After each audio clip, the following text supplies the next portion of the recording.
Je viens tout juste de récupérer un airdrop d'une valeur de 600 $. Je vous raconte tout et je vous dis aussi comment vous-même vous allez pouvoir récupérer de cet airdrop en seconde partie de la vidéo. Mais avant toute chose, bonjour à tous et bienvenue sur la chaîne Monsieur Rabbit. Vous le savez, ici tous les jours je vous partage le meilleur de l'actu crypto, meme coin, NFT, jeux blockchain et airdrop, entre autres choses. Et si ce n'est pas encore fait, pensez à vous abonner à la chaîne. Et d'ailleurs, même plus que ça, si vous kiffez cette vidéo et souhaitez soutenir mon travail, et bien aussi pensez à liker cette vidéo, à la partager, à la commenter. L'algorithme YouTube adore ça. En ce moment, j'ai moins de vues, donc tout soutien est bon à prendre, sachant que je fais vraiment mon maximum pour vous apporter de la valeur. Ça fait plus de 3 ans que je fais des vidéos tous les jours, maintenant du lundi au vendredi, puisque j'ai enlevé le samedi récemment. Et donc, vous voyez, c'est des news que vous n'allez pas retrouver ailleurs. Et donc, j'espère vraiment que ça vous aide, comme par exemple le airdrop dont on parle en seconde partie. Alors, à l'instant où je tourne la vidéo, le marché US va pas tarder à ouvrir. Pour l'instant, on est sur une très belle remontada. Bitcoin à quasiment 108 000, Ethereum un peu à la traîne, 2450. Le reste des cryptos sur un joli rebond. Franchement, ça fait plaisir. Après donc le dump qu'on a connu suite au gros conflit entre Israël et l'Iran. Alors, on est encore dans le rouge en monthly. Par contre, à la semaine, on est repassé dans le vert. Mais voilà, on est encore qu'au tout début. Mais ça fait un bout de temps que je le rappelle. Pour moi, côté crypto, tout est bullish. Et je le rappelle aussi, moi j'ai un biais bullish. Et à moyen et long terme, moi je suis convaincu d'être au bon endroit. Après, bien sûr, je ne suis pas conseiller financier et je me trompe régulièrement. Mais voilà, je vous partage en toute transparence mes recherches de tous les jours. Et en tout cas, je le répète, côté crypto, donc tout est bullish. Et c'était juste le côté, on va dire, macro, le contexte géopolitique qui était compliqué. Même si là on est sur un ATH côté au Nasdaq, etc. Donc même finalement la bourse s'en fout un petit peu de la guerre. Et là aujourd'hui, on est peut-être à ce point de rupture et peut-être qu'on va toucher les étoiles. En tout cas, faire une belle remontada. À voir, on est quand même pas très loin de l'ATH côté Bitcoin. Même si côté altcoin, on est encore très très loin. On a pris tellement cher.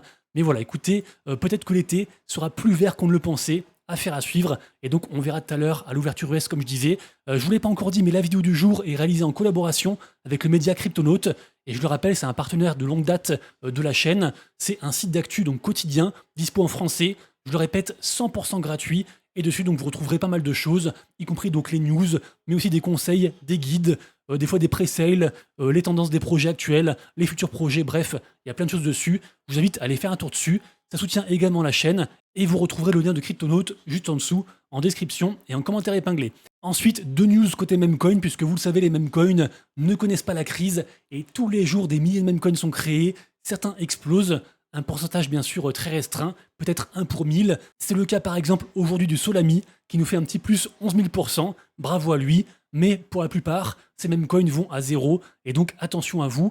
Et j'allais vous dire que par contre, dans les memecoins, je trouve que les leaders de la narrative memecoin, donc les plus capitalisés, tout ce qui est PP, Bonk, WIF, Pengu aussi, je trouve quand même qu'ils sont un petit peu à part parce que pour moi, ces memecoins seront encore là dans 1, 2, 3 ans, alors que tous ceux qu'on voit ici, a priori, je suis persuadé que dans un mois, ils sont tous à zéro. Après, bien sûr, je peux me tromper, comme je disais. Toujours est-il que le WIF, moi j'aime beaucoup, même coin sur Solana à tête de chien, j'ai un bon bag. Et donc là, grosse nouvelle, puisque le WIF fait un partenariat avec cette boîte-ci, pour donc devenir validateur sur Solana. Et donc forcément, si ça implique des rewards, de l'argent qui va rentrer. Donc très bonne nouvelle. Le WIF qui est actuellement encore à 0,87 $ et qui donc devrait repartir de plus belle si le marché repart, parce que les mêmes coins repartent en premier, vous le savez, quand le marché reprend des couleurs. Ensuite, seconde annonce, c'est par rapport à cette histoire, j'ai trouvé ça drôle. Vous n'êtes pas sans savoir que le marché est complètement manipulé, notamment par les whales, et ceux qui diront le contraire, eh bien, vous prennent un peu pour des pigeons. Bref, il faut en avoir conscience. Il faut juste en fait connaître les règles du jeu pour pouvoir y jouer, on va dire, en toute sérénité, si je puis dire, puisque ce monde du Web3 est complètement fou. Bref, ici, on a un mec qui a créé un meme coin et qui, pendant 7 heures d'affilée, avait configuré donc un bot pour en acheter régulièrement et donc simuler une pression acheteuse. Mais au final, personne en a acheté. Et donc, il s'est rug lui-même, il a tout revendu d'un coup et il est parti. Et je trouvais ça drôle. Là, évidemment, on se moque, mais sachez que tous ces tokens qu'on voit ici, quand ça explose, c'est évidemment en fait que des grosses baleines manipulent. Et au final, je le rappelle aussi, c'est 95% qui seront perdants côté crypto. Tout le monde ne peut pas gagner. Et donc, il faut savoir faire un truc qui, vous le verrez, sera très dur quand tout explosera, c'est de prendre régulièrement ses profits pour être donc dans ces 5% de gagnants. En fin de compte, on fera les comptes à la fin du bull run. Ensuite, très grosse nouvelle par rapport à Polymarket. Je rappelle, c'est un des sites les plus connus Je crois maintenant que c'est le 3e site le plus visité côté crypto, après genre Binance et Coinbase. Polymarket, c'est un site de ce qu'on appelle le prediction market. Et en gros, on peut donc parier sur tout et n'importe quoi. Est-ce que la Fed va baisser ses taux? Est-ce que l'Iran va envoyer une bombe quelque part? Bref, tout est disponible dessus, côté politique, côté géopolitique, côté finance, côté sport, ce que vous voulez. Et en gros, Polymarket, les datas sont backées par la blockchain. Et Polymarket va sortir son propre token, c'est très attendu, et contrairement à Pump.fun, la célèbre plateforme qui permet à n'importe qui de créer un meme coin sur Solana en quelques instants, et qui elle aussi va sortir son propre token, et qui elle par contre brasse beaucoup d'argent, claim des fees tous les jours par millions de dollars, et qui en plus de ça a fait une levée de fonds donc pour son token, alors qu'en vrai, ils n'en avaient pas vraiment besoin, si ce n'est pour avoir encore plus d'argent, et eux en fait ont voulu lever 1 milliard de dollars. Eh bien, Polymarket, eux, c'est l'inverse. Ils ont levé 200 millions de dollars, donc 5 fois moins, et par contre, ils sont évalués, la boîte Polymarket est évaluée à 1 milliard de dollars, et donc a priori, quand le token Polymarket sortira, ce sera une giga win, surtout bien sûr pour les investisseurs, évidemment, mais en tant que particulier, on peut aussi faire du volume donc sur Polymarket en espérant qu'il y aura un airdrop sympathique pour donc ceux qui qui sont actifs en fait sur Polymarket tout simplement, et donc c'est un truc à suivre. Ensuite, nouvelle un petit peu large par rapport à la solution de sécurité préférée des Français, j'ai envie de dire, et même quasiment du monde entier, hein, c'est un leader. On parle de Ledger. Et bien Ledger vient juste de sortir ce qu'ils appellent la Ledger Recovery Key, et pour faire simple, c'est une carte physique donc qui s'achète quand on commande une Ledger, en plus donc de sa Ledger, Flex ou autre. Et en gros, si un jour on perd ces 24 mots de sa seed phrase, eh bien cette carte physique permet de les récupérer. Alors je ne suis pas allé chercher en détail la technologie derrière, mais apparemment c'est une grosse avancée, et donc c'est pour ça que je la partage, puisque vous le savez, sécuriser ses cryptos, c'est la base dans ce monde fou. Ensuite, toujours dans la grosse tendance de ce qu'on appelle la social fi, donc cette tendance qui vise à monétiser finalement les contenus qu'on fait sur Twitter, et également à renforcer l'engagement des gens environ tout ce qui est bot, même si en vrai, on voit que dans la pratique, c'est pas exactement comme ça que ça se passe. Bref, le leader de cette tendance, c'est toujours Kaito, et Kaito, une fois de plus, perçoit mais tellement de airdrop, c'est une dinguerie. Ici donc, on a du airdrop de la crypto Newt, NEWT. Par contre, 1 heure après, la charte est allée aux enfers. Également aussi, donc les yappers, c'est comme ça qu'on les appelle, ceux qui gagnent des points via Kaito, vont aussi avoir du airdrop de la part de l'écosystème Near Protocol. Également aussi, j'ai vu qu'il y aura bientôt aussi un airdrop du protocole Noya. Également aussi, côté gaming, un airdrop de la part de Lumitera. Lumitera, j'en ai parlé, je crois, semaine dernière, ou début de semaine. C'est un très joli projet sur la blockchain Ronin que j'aime beaucoup. Et donc, Lumitera va sortir son propre token. Il y a différentes façons d'en percevoir, notamment jouer au jeu, évidemment, mais aussi donc être actif via Kaito, et donc tweeter à propos de Lumitera, faire des posts, etc. Bref, tout ça pour dire que ceux qui sont actifs côté Kaito, franchement, ils se mettent mais tellement bien, sachant que, n'oubliez pas, on peut aussi stacker la crypto de Kaito, parce qu'ils ont leur propre crypto-monnaie aussi, donc on peut la stacker, et donc percevoir aussi des airdrops, sans forcément être actif côté social, côté Twitter. Également aussi, ils ont des NFT, et les holders perçoivent régulièrement des airdrops. Par contre, vous le voyez, on est quand même sur un prix assez cher, 1,7 ETH au floor price, au prix plancher, donc environ 4200 $. Donc je pense que le plus simple, c'est de spéculer sur la crypto. Après, bien sûr, chacun fait comme il veut. Faites bien vos propres recherches. Moi, je vous partage tout en description juste en dessous. Et après, vous de cliquer sur les liens et donc de faire vos recherches. Je me répète. Ensuite, côté NFT, vous le savez, je fais un petit récap tous les matins sur mon compte Twitter, vers environ 11 heures de tout ce qui se passe dans la journée. Rien de particulier, le marché NFT est toujours très niche. Il y a toujours globalement peu de volume, je trouve. Par contre, je trouve aussi qu'il y a pas mal de mints intéressants, notamment aujourd'hui, et d'autres aussi qui vont arriver. J'en ai reparlé hier. Moi, par exemple, aujourd'hui, je vais minter Pixscape Games, qui est donc un projet sur Somnia. D'ailleurs, c'est à ce moment-là que je vois que je me suis gouré et j'ai marqué Soneum, mais c'est bien Somnia. Également aussi, je vais minter Nameless sur la blockchain Sophon, une blockchain qui passe un peu inaperçue, mais bon, je suis whitelisté. Je trouve qu'il y a une belle attractivité côté social, donc pourquoi pas.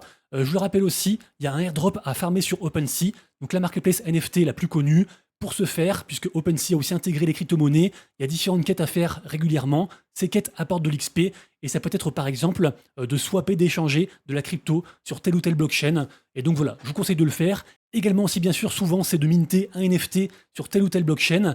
Par exemple, ici donc, il y a une quête relative à la Abstract Chain, et donc ceux qui achètent un NFT sur Abstract font cette quête-ci, sachant qu'il y a aussi un mint à récupérer. Alors, je pense pas que ça concerne beaucoup de gens, mais ceux qui sont actuellement à la NFT New York, il y a un gros événement NFT, eh bien ils peuvent claim un NFT commémoratif, et donc ce NFT commémoratif permet aussi de farmer OpenSea. Donc voilà, je vous le dis quand même. Et enfin, dernière news NFT par rapport à Gondi. Alors Gondi, quasiment personne connaît, à part les baleines, à part ceux qui ont beaucoup d'argent, parce que en gros c'est un protocole qui permet de faire ce qu'on appelle des prêts NFT. Et donc souvent par exemple les gens vont mettre en collatéral un NFT CryptoPunks qui coûte quasiment 100 000 balles, et comme ça ils ont plus de liquidité. Et vous savez ce qu'on reproche majoritairement aux NFT, c'est que c'est pas assez liquide. Et bien grâce à Gondi, c'est plus vrai, sachant que Gondi sort aussi une marketplace NFT, donc ça devient de plus en plus une sorte de tout en un côté NFT. Et moi je serais pas étonné qu'un jour il y ait aussi un token, et que donc les gens qui sont actifs sur Gondi aient aussi du airdrop par la suite. Ensuite on arrive, j'imagine, à ce que beaucoup attendent, à savoir le airdrop que j'ai claim. Ça se passe sur luck.io. Alors je sais pas si vous vous rappelez, mais j'en ai parlé en fait avant-hier ou avant-avant-hier, puisqu'en effet, j'avais raconté l'histoire d'un site de poker en ligne qui récompensait, qui payait des influenceurs entre 100 000 et 500 000 balles par mois pour faire la promo de leur projet, de leur site de poker. Eh bien, c'est celui-ci, c'est luck.io. Et luck.io vient juste de sortir une espèce de campagne pour incentiver les gens, pour les motiver à aller sur leur site. Et en fait, il faut juste connecter un wallet Solana au site. Vraiment, c'est très simple. Il y a quelques frais de gaz, peut-être les 3-4 dollars, un machin comme ça, grand max.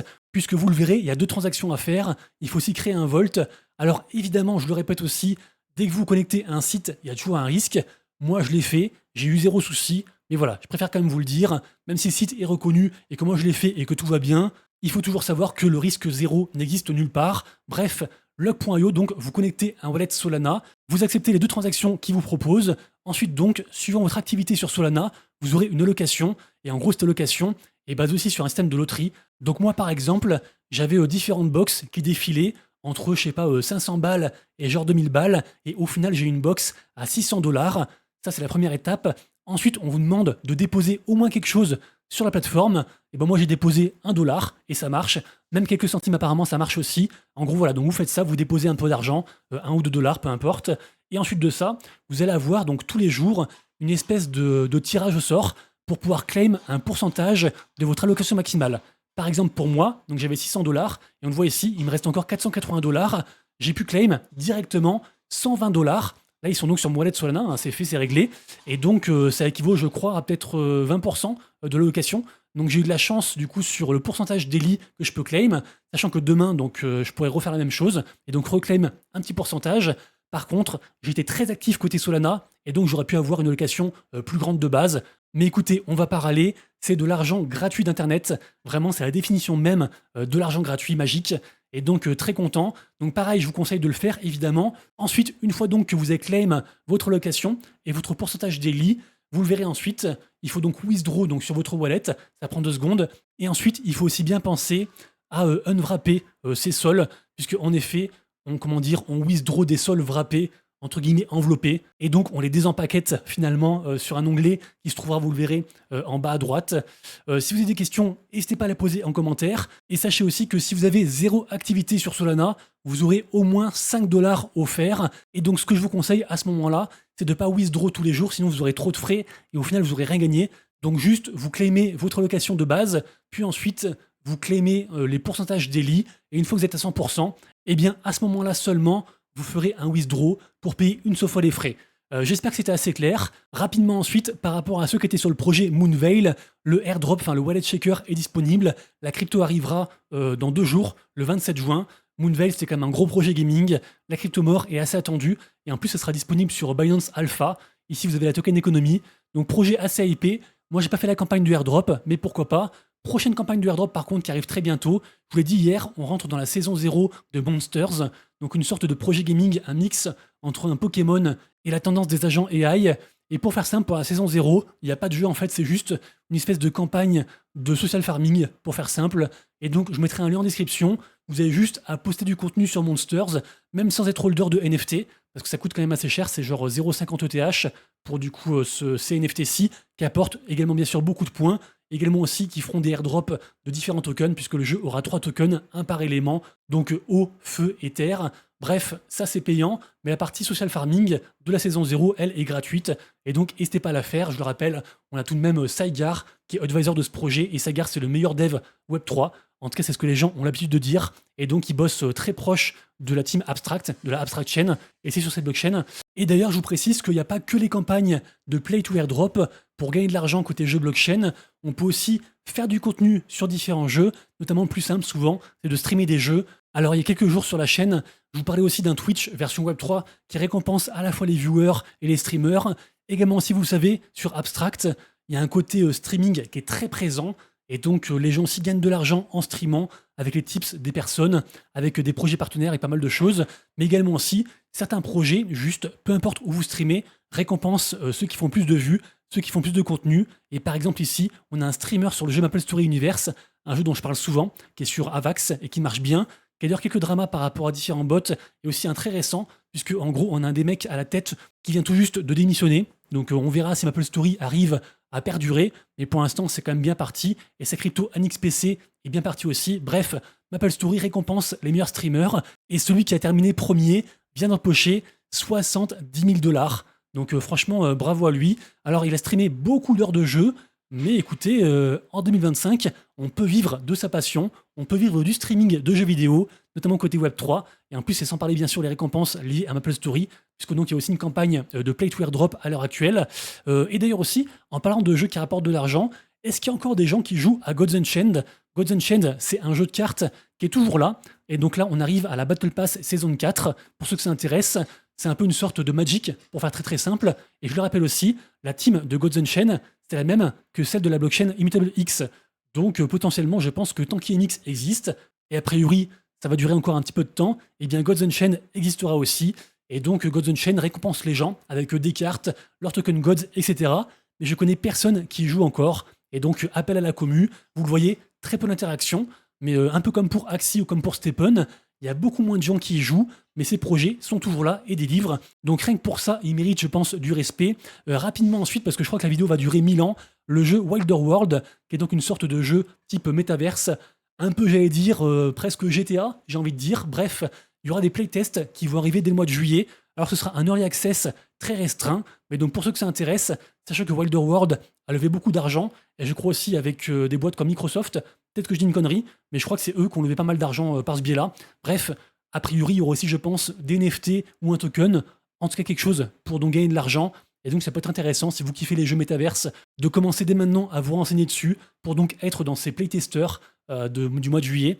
Ensuite, petit bonus, deux petits bonus pour terminer la vidéo. On a le cofondateur de la blockchain Immutable X qui annonce quelque chose de spécial pour les stackers de tokens IMX, sachant que le snapshot n'a pas été pris, et donc il est encore possible de stacker directement sur le site officiel ces IMX, et donc avoir cette fameuse récompense, cette fameuse surprise.